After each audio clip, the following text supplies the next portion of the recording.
Hey everybody, Dave Hagan here. Today we're going to talk about holiday shopping, 2020 and coronavirus style. That's today on the Financial Wellness Podcast.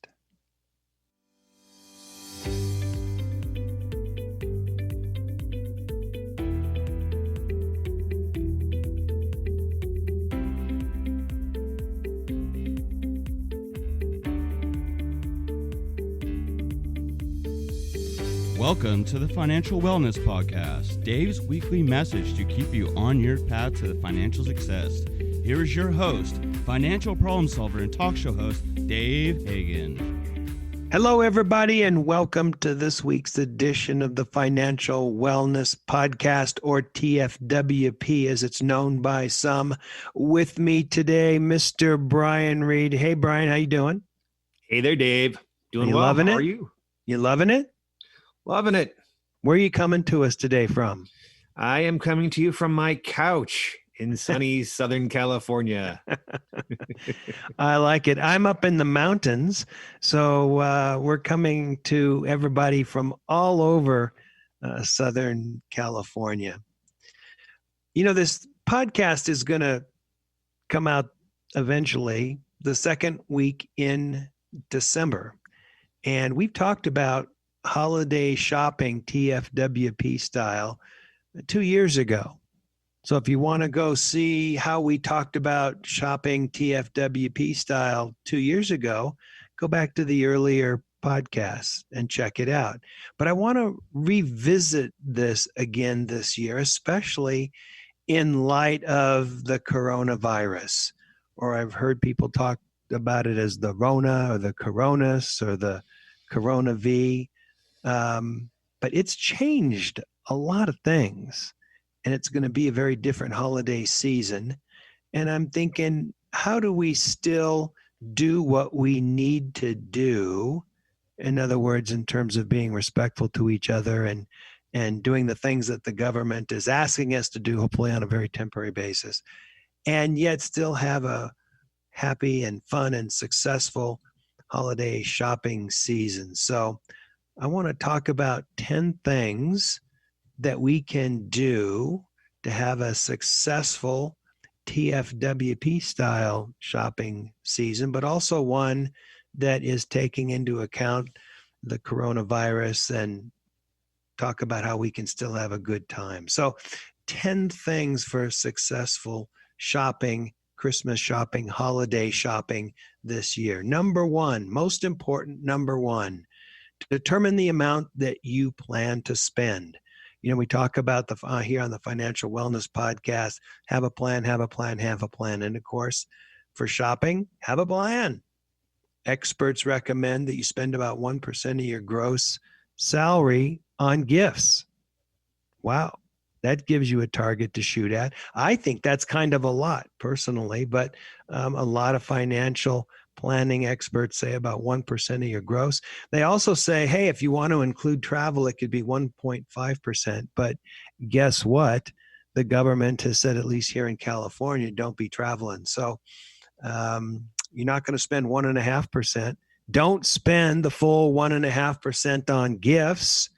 Take that extra 0.5% and do something good for you with it, like carry it over to next year, or better yet, put it in the bank, let it grow, make it part of your long-term savings. That little amount is going to grow and grow and grow. Remember, at 10%, it'll grow or double every 7 years, or if you're getting 7%, it'll double every 10 years, and that money will compound. And later on down the line, or later in your life, you can look at that and go, look at that little piece of money. That was that 0.5 that I saved in traveling the year the government didn't want me to go anywhere. And I made sure they didn't take it in taxes, and I kept it for myself, damn it. And that would be kind of cool, because we are giving up something really and not traveling as much this year during the holiday season. But if we can take a piece of that money and put it aside and save it, I think that would be pretty cool. Number two, make a list of who, then what. And we've talked about this before, but you want to pull out a piece of paper and make a list of all the people that you want to give a gift to. And then you want to think about it, and you want to write down what you're going to get them. Now, you also want to have a column too for what you actually spent, so that you can add that up and see whether that, kind of figures back into number one, where you're going to try and not spend more than 1% of your gross, or less, hint, hint, or less, on gifts for the year. But make a list, have a plan. Again, we talk about have a plan, make a plan, have a plan for your spending, and have a plan for your gifts in the holiday season. Number 3, it's the gift, not the amount. And I think this is one of the very, very key concepts. It's about the gift that you give somebody and not the amount. Now, if you've got a friend that takes a look at the gift that you give them, and they go to the internet and find out how much it's worth, I would say maybe they're not the friend that you think that they might be. I don't know, something to think about. I know some people that in this internet age, when they'd get a bottle of wine as a gift, and who knows what a bottle of wine is worth or what someone paid, but they would, type in on the internet the label, and they'd immediately be able to find out how much that bottle of wine was purchased for. And it's like, I don't know. Do you care? You ever seen somebody do that, Brian? I've never, as far as I know, had that happen to me, and I never even thought to do that. But I guess, yeah, you really could if you wanted. You really could. You get a bottle of Chateau Vendôme, and you type that in there, and immediately what somebody paid for. I never thought of that. What I do with gifts of wine, I put a little sticker on the bottom of the bottle, and the date and who gave it.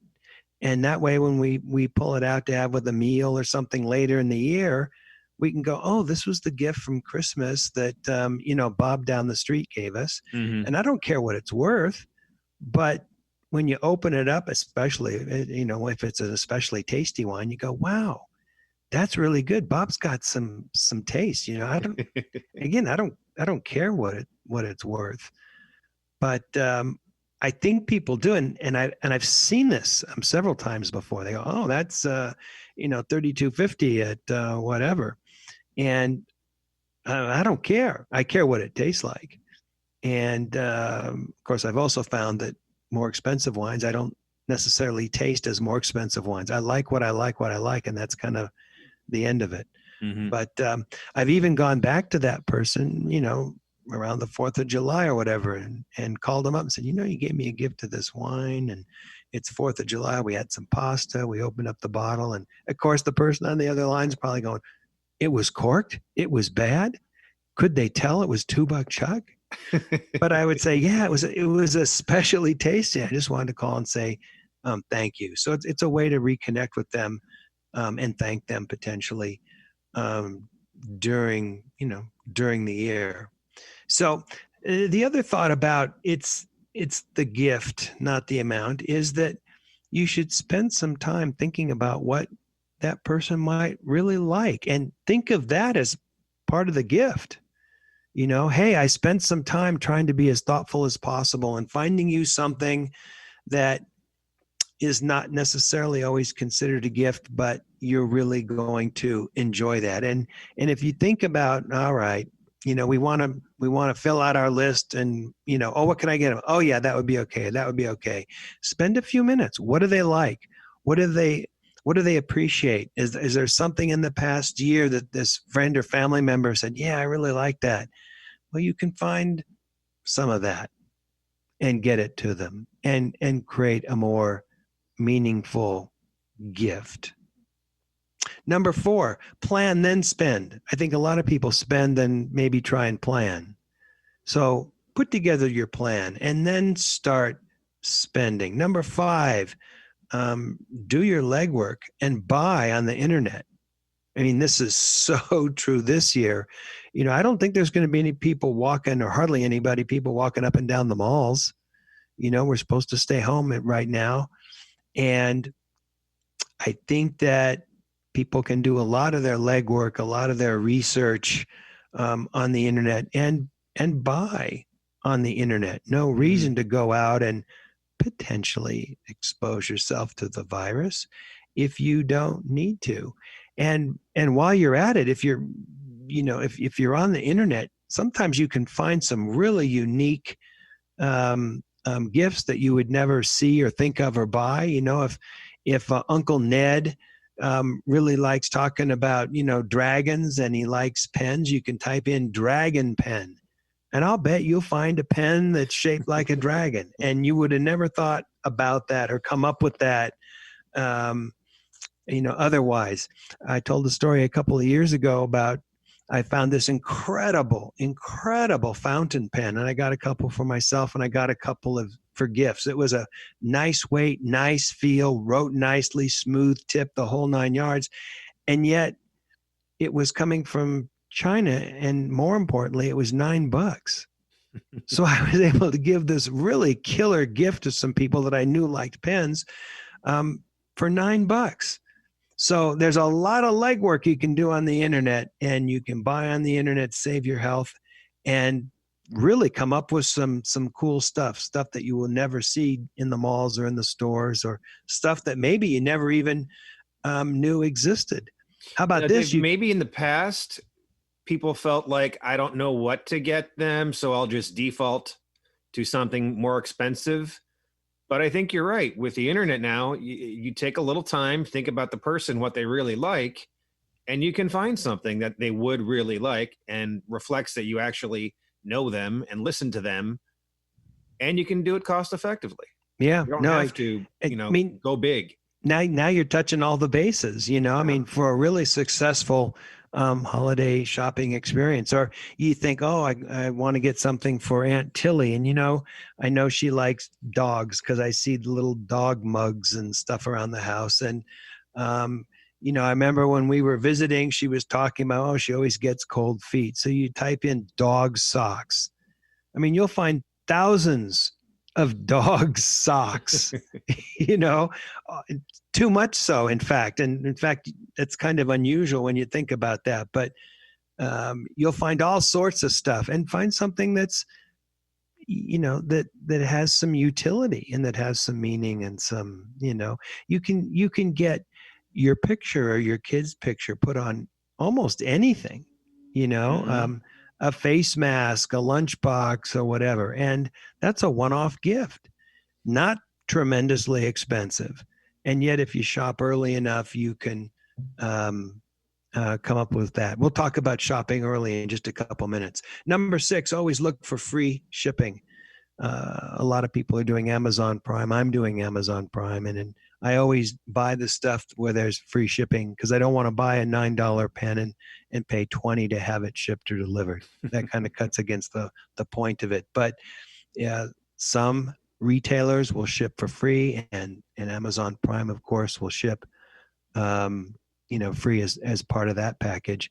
And I got to tell you, shopping on Amazon Prime is so easy. Have you noticed this, Brian? It's got your credit card all set up, and you just look and you go, buy, check out. And it's like 3-4 days later, it's sitting on the front porch.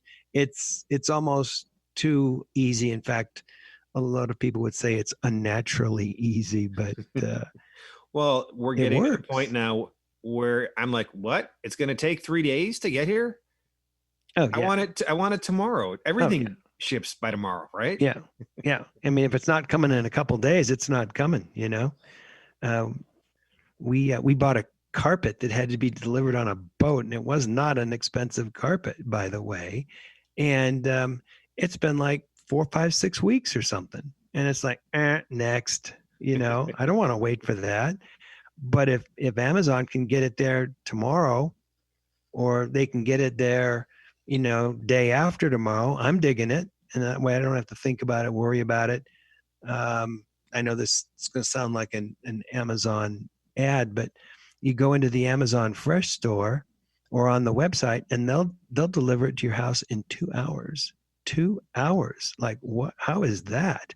You don't have to go to the market and get, doggy treats. You just hit doggy treat and it shows up on your porch in 2 hours for free. I mean, that's crazy when you think about that. So free shipping is a big deal, and we're going to see more and more of that as time goes along, I think. And that's one of the ways people are going to compete. Hey, we can put it into your hands just that much quicker and at no cost.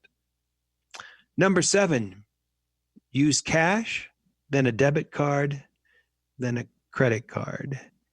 And I know you got to use a card for stuff on the internet. A lot of us are going to be doing internet stuff, but use the debit card before the credit card if you can. If you need to run out and get something from a store, pay cash. Because remember, studies have shown that if you pay cash, you tend to spend 18% less.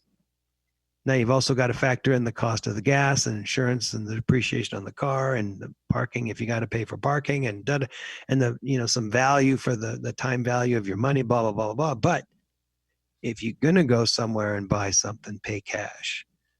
Second choice, debit card. Third choice, credit card. Number 8, shop early. You get better deals. You get better stock. And, more opportunity to buy a meaningful gift.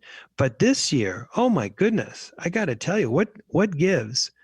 We're in this Corona lockdown, Brian, and the stock market's looking at this going, oh, I don't know, we're pretty confident, but I don't know, this coronavirus. People are out of work, haven't worked. There's a lot of people that haven't worked in a while. Now, some people have, but a lot of people haven't. There's a good chunk of the population that hasn't. And the places are packed. What the hell is going on? I went over to buy some Christmas decorations over at the depot, where the Christmas lights shelves, and it looked like locusts had descended upon it. I mean, it was like eaten out. It was gone. There were like 3 bulbs left, and I'm going, what the heck is that? The places are packed and stuff is picked over, and I'm having a hard time reconciling that with some of the stuff that's going out in the world. Have you noticed that? I haven't really gone out. Well, you're doing what you're supposed to do. I did go to a mall a couple of weeks ago, but I haven't been to Home Depot or any place since. Grocery store, pretty much, and Amazon. Yeah, and this was already, like a week and a half ago that I was seeing this. I mean, this was right after Thanksgiving, and people were buying this Christmas stuff like there was no tomorrow. I wonder if it's virus related. Was the rest of the store as crowded, or was it just the Christmas section that was really, really crowded? Or store was not that crowded, I got to tell you, because if I walk into a store, to get Christmas cheer. If I walk into a store these days and it's too busy, I just turn around, walk out.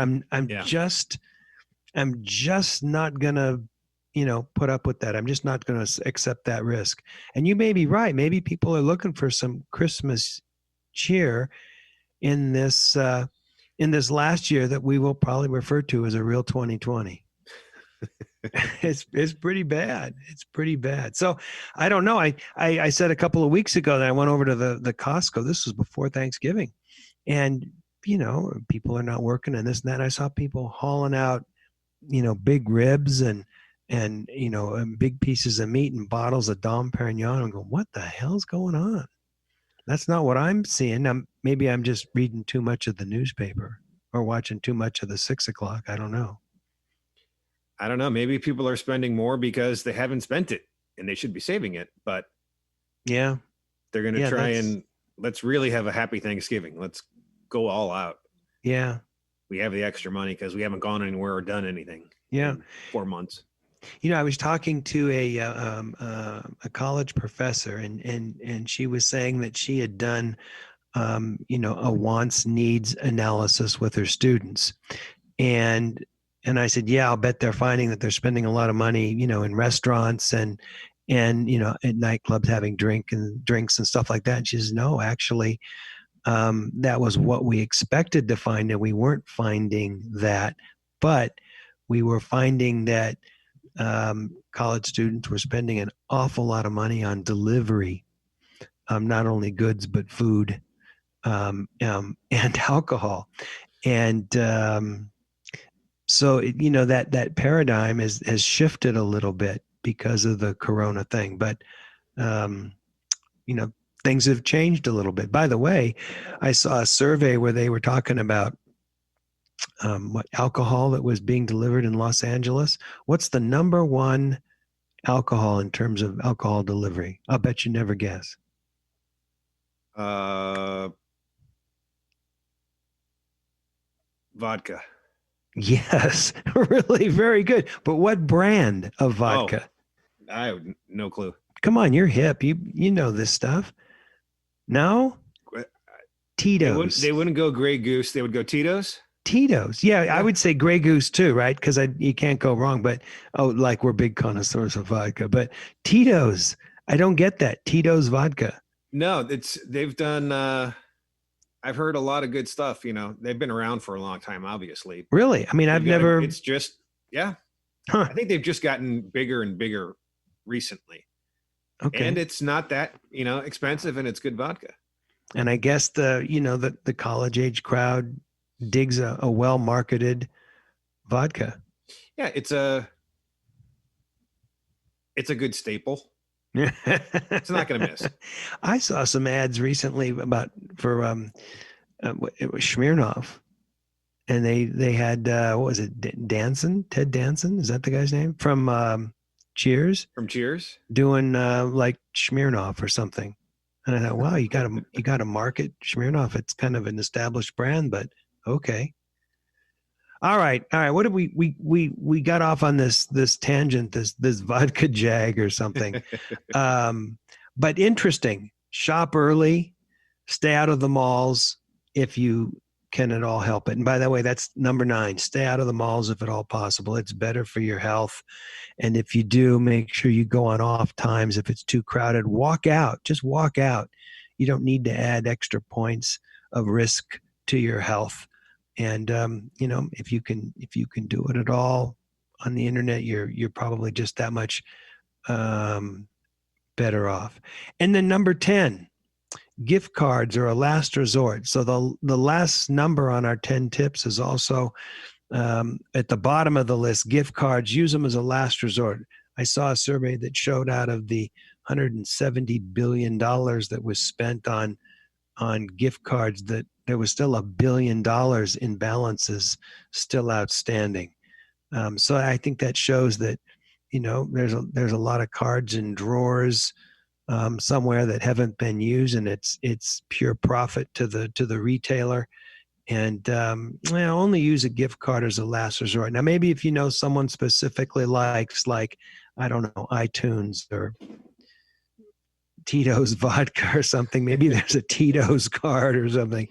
But maybe it would be appropriate in a situation like that. But think of gift cards as a last resort. I think when you get a gift card from someone, it usually tells me that they were desperate to find a gift, or maybe that they just didn't care to sit down and think about it enough, or didn't leave enough lead time to get something that was, thoughtful, something that was, who cares what the cost is. And by the way, if it's a gift card, you know exactly what the cost is. You don't even have to go on the internet and shop the wine bottle label. You know exactly what it is because you open it. You want to know whether it's a $10 gift card or a $50 gift card. So there you have it. 10 I'm okay things with gift cards as long as it's like, if I get a gift card to Tennis Warehouse. Okay. I'm going sweet. Okay. That's great. They know you shop there. Yeah. They know I like tennis. They know that, so that's kind of, again, like, getting someone something that lets you know that they also are listening and paying attention to you, and they know you. Yeah. Yeah. If it's a place that they go, I guess it's better. Yeah. A little better. But again, I also agree. Don't go last resort. Last resort. Make it a last resort. Don't be a desperate gift giver. Well, there you go. 10 things to think about. It's different out there this year, and it may be different for some years into the future. You know, we just don't know what that's going to look like. Hopefully next year this will all be behind us, but it's certainly changing our behaviors, and some of those behaviors will continue to be changed. But if you can find the internet to find better, more personal gifts where you don't have to chase around, and you can use a yearly shopping TFWP plan that fits within your goals, hopefully you'll have an even more phenomenal holiday shopping season. This is Dave Hagan, and you're listening to the Financial Wellness Podcast.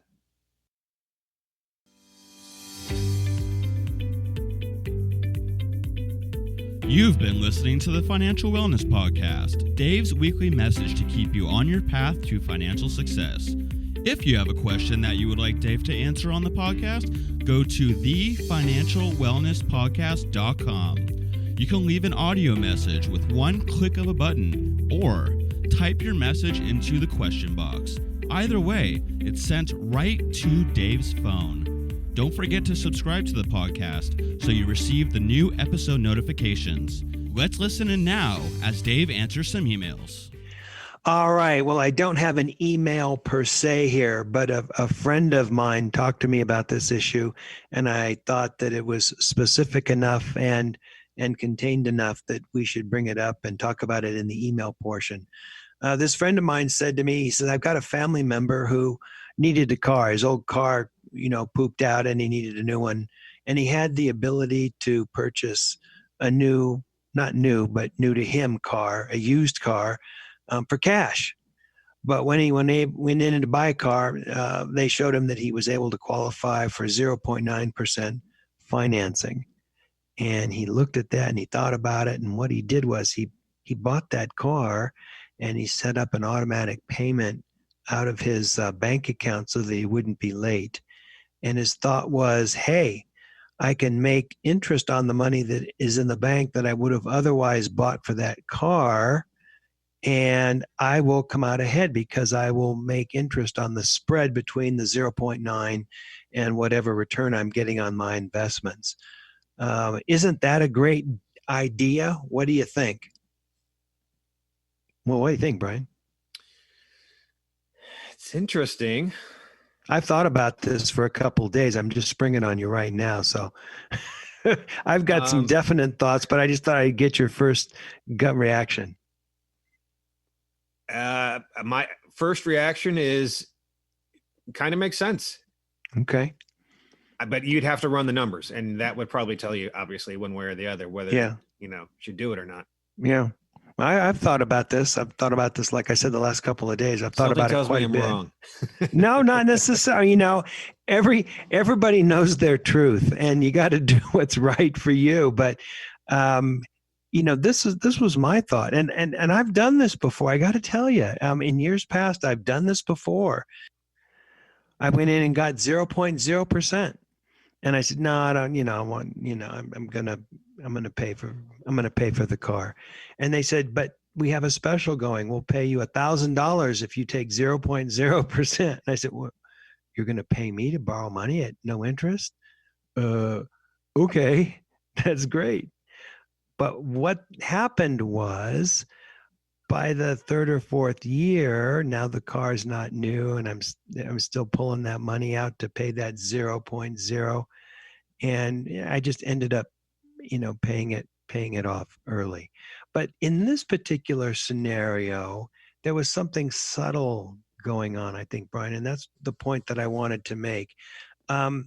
This family member was going to pay for a used car for cash, and they lured him in with 0.9% financing, but they only offer that financing on a new car.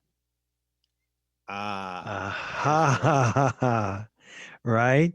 So they roped him into buying a new car with cheap financing, but now he's going to have to accept the depreciation on that vehicle for the first couple of years, where if he had used his cash to buy the used car, someone else would have accepted that depreciation on their balance sheet. So very subtle the way they brought him in. And of course, if a financing company is going to offer you 0.9%, I mean, someone's going to pay for the money. And so that means the manufacturer is probably kicking money out to the finance company.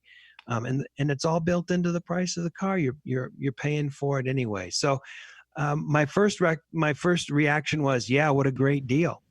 Because you're thinking, wow, you could make 7% or 10% or whatever you could make on the money sitting in the bank, and you're only paying 0.9%. But one, if you're making 7, 8, 9%, you've got to factor in the fact that, there's tax on that gain or that interest. And so, 8% is really only 5% or 4% after tax. And then you're going to be making these payments, and you're going to be making payments on a car that's 2, 3, 4, 5 years old. In fact, in my case, I think they wanted me to finance it for like 7 years. Remember, we did a podcast a while back, and the fastest growing segment of car loans is 7-year loans. And they rope you into buying one of the brand new cars. So I don't know, on balance, I'm not a fan. I think that the family member kind of got roped into something. Hopefully they really appreciate it for what they're paying. But, you got to watch these retailers. They're very, very good at selling us stuff. I'm not sure it was in his best interest in the long run, but if he's got the discipline to do it and sets it up as a monthly deduction, I mean, I guess some of it would depend upon the price of the car too. If it's a $20,000 car new, can you get a new car for $20,000? I'm not even sure. I think so. Yeah. I mean, so your write down or your depreciation the first 2 years isn't that much, but if it's a $40,000, $50,000 car, there's big write down. There's big money that's being lost there as the car devalues over the first couple of years. So there are all sorts of things to think about when buying a new car, but that's why here at the TFWP, we encourage people to get the cash together to buy a car that's a couple of years old that you really, really search for and is a cream puff and is exactly what you want. And then you can go buy it for cash. Yeah. Cash something is king. to think about. Something to think about. All right, that's a wrap today. Tune in next week. We've got another interesting topic Brian and I are working on. This is Dave Hagan, and you've been listening to the Financial Wellness Podcast.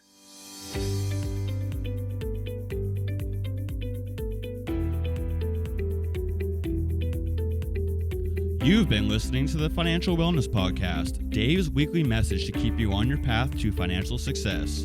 If you have a question that you would like Dave to answer on the podcast, go to thefinancialwellnesspodcast.com. You can leave an audio message with one click of a button, or type your message into the question box. Either way, it's sent right to Dave's phone. Remember, Dave will randomly draw from the submitted questions and pick the winner of a free 1-hour personal conversation with Dave to help you achieve your financial goals. Don't forget to subscribe to the podcast so you receive the new episode notifications, or share the podcast via the app with your family and friends. This is your announcer, Nick Appel, wishing you every financial success.